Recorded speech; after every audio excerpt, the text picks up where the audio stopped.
மலை போலியா பரட்டமோண்டு புவிலையா மாதமோண்டு மலை போலியா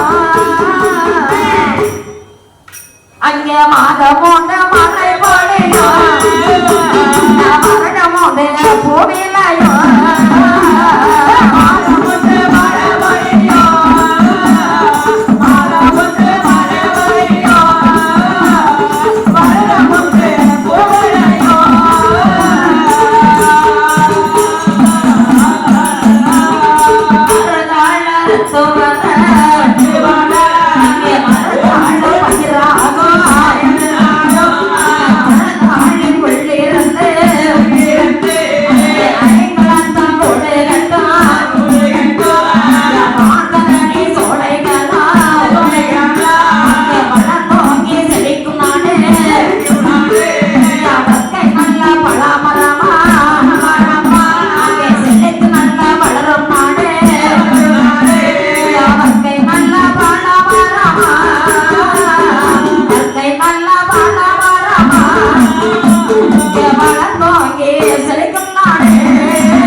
அதாவது நாட்டிலையும் நல்ல நாடே மாமலங்கள் எல்லாம் வளரக்கூடிய நாடு. கோடை மழை ஒளியும் நாடு, குளிர்ந்த தென்றல் வீசக்கூடிய நாடு. ஐயா, அப்பேற்பட்ட நாடு எந்த நாடு தெரியுமா? சீரம் சிறப்பு மிக்க நாடு எந்த நாடு என்றால் மச்சரிசி வனம் என்று சொல்லக்கூடிய மகேந்திரகிரி பட்டம். அந்த மச்சரிசி வனம் என்று சொல்லக்கூடிய மகேந்திரகிரி பட்டணத்தை யார் ஆட்சி செய்து வருகிறார்கள்? மன்னனான மகிடாசுரன் என்று சொல்லக்கூடியவன் ஆட்சி செய்து வருகிறான். அந்த மன்னனான மகிடாசுரன் ஆட்சி எப்படி இருந்தது தெரியுமா? இந்த மன்னன் இருக்கக்கூடிய ஆட்சியானது அவனுக்கு எப்படி இருந்தது என்றால் சொத்தானே குறைகள் இல்லை, சொத்தானே தாழ்வோம் இல்லை,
சொத்தாலே குறைகளிலே சுகத்தாலே தாழ்வில்லை.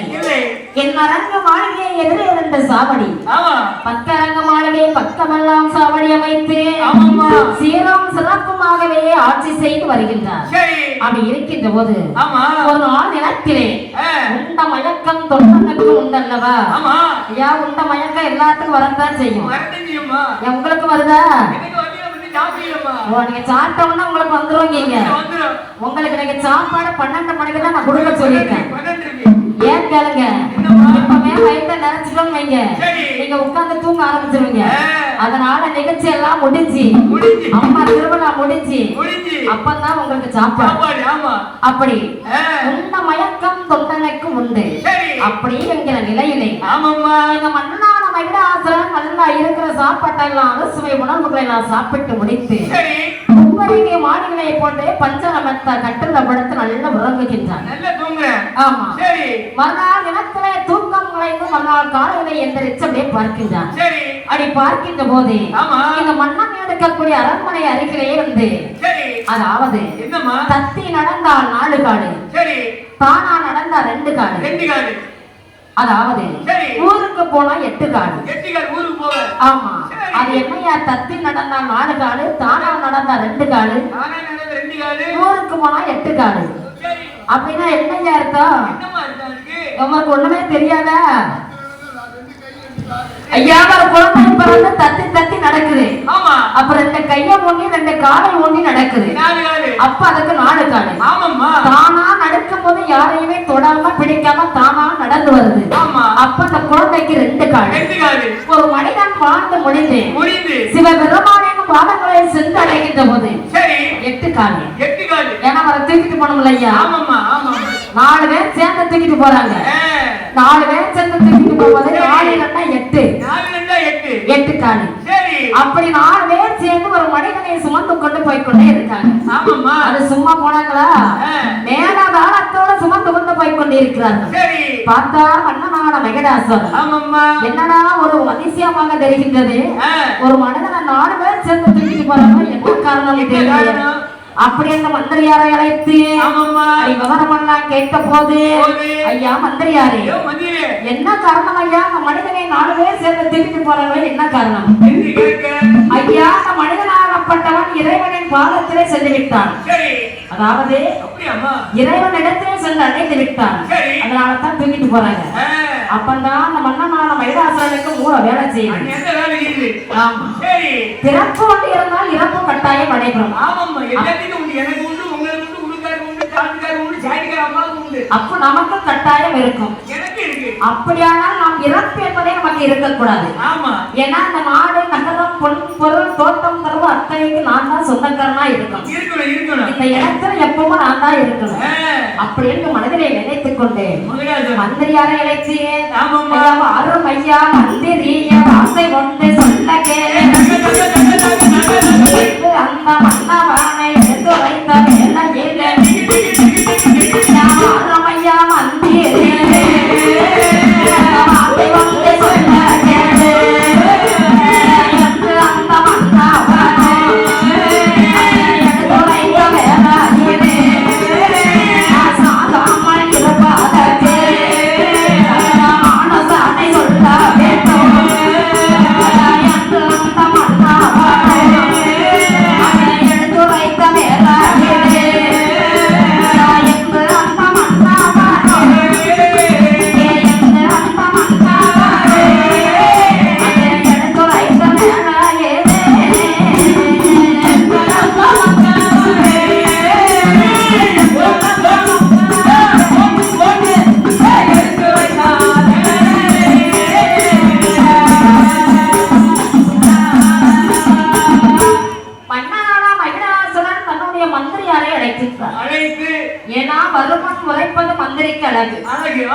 மந்திரிக்கத்தான் என்ன நடக்குது என்ன இருக்கிற விவரம் எல்லாம் தெரியும்.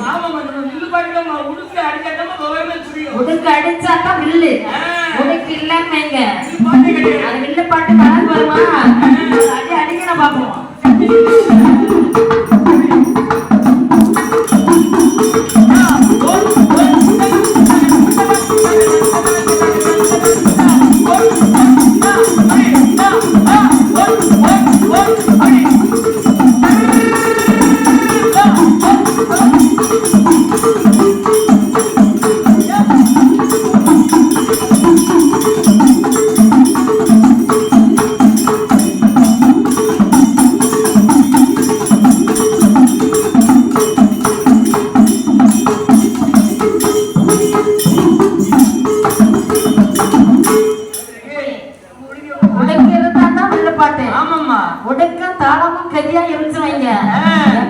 பாட்டே அடிக்க முடியாது.